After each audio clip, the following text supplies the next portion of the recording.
લોકમત ન્યૂઝમાં આપનું સ્વાગત છે।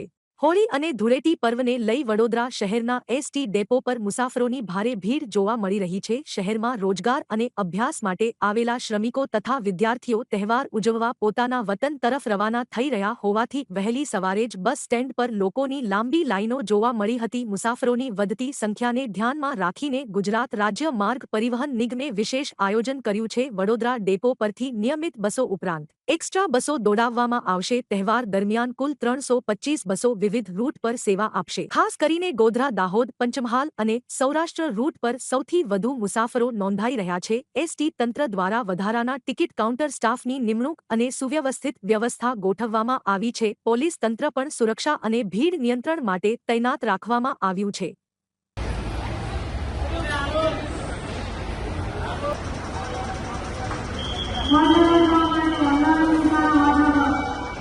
આપણે ગઈકાલથી એટલે કે 27 તારીખથી આપણે હોળી એક્સ્ટ્રાનું આયોજન કરેલું છે। આપણા ઉપલા અધિકારીના માર્ગદર્શન હેઠળ આપણે રોજની 80 બસો એક્સ્ટ્રા માટે સ્ટેન્ડ બાય તૈયાર રાખેલી છે। અત્યારે હાલમાં તો દાહોદ, ઝાલોદ, સંતરામપુર આ બાજુનું ટ્રાફિક ચાલુ થયું છે, એટલે એ પ્રમાણે અત્યારે એ બાજુ બસો મૂકીએ છીએ આપણે।